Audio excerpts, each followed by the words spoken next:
We are very, very pleased this morning to have three very, very distinguished organizations joining us. We were very conscious today not to have a lot of sort of hubris and say we're only going to let Brooklyn organizations present today, because I think that, and sometimes in New York City we think we know it all, but sometimes hearing from someone who's done things in other places is enormously helpful to us. A different perspective often helps. So the three organizations represented this morning, again, are the Abyssinian Development Corporation in Harlem, which was founded in 1989 under the Abyssinian Baptist Church. Harlem Congregations for Community Improvement, which was actually founded in 1996. We'll learn more about it, but it involves 90 different organizations, again, in the Harlem community. And the St. Nicholas Neighborhood Preservation Corporation, which was founded in Mike when? Wow, in 1975 to serve the Greenpoint, Williamsburg area of Brooklyn. So rather than have each of the speakers give a long spiel, I'm going to pose a series of questions. I think as I told them, I don't think they need a lot of preparation for this because it's all in their heads. But I think we could start first by asking each of you to tell us a little bit about the mission of your organization and how it actually evolved to include community development, and what was the impetus? How did it all get started? And perhaps we can start on the end with Lucille. Thank you. Good morning.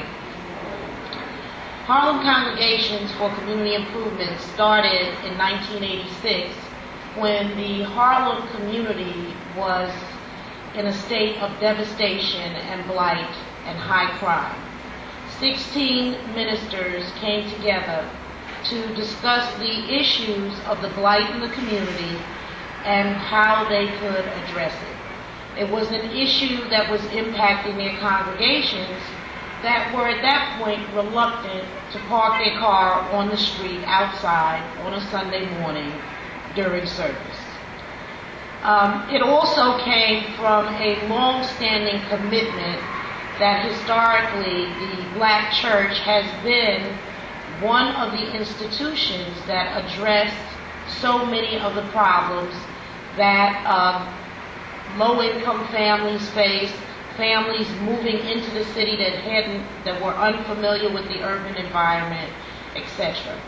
So HCCI started out as a community development organization. It was not an evolution. It was a consortium that came together to really address community problems, starting with affordable housing.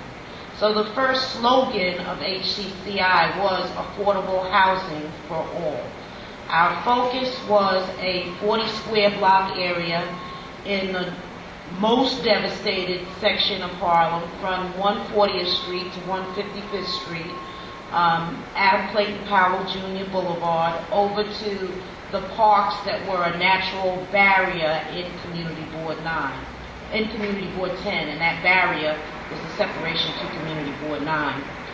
We worked with Columbia's Urban Technical Assistance Project and City College Architecture Center, as well as the Harlem Urban Development Corporation, as it was known then, an arm of Empire State Development Corporation, to develop a plan for the area.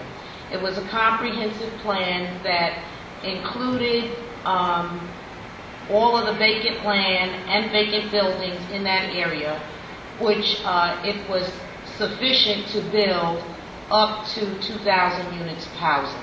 So there was tremendous devastation in the area. The organization also said that we were not going to try and do this work alone. It was a tremendous amount of work, and that we needed more than any one church or one denomination or one entity to address this problem. And so we came together. The city of New York suspected that this interfaith coalition would not last long, but we're here 21 years later, and we've developed 2,000 units of housing. We have also expanded into other areas that are critical for a sustainable community, and that is workforce development,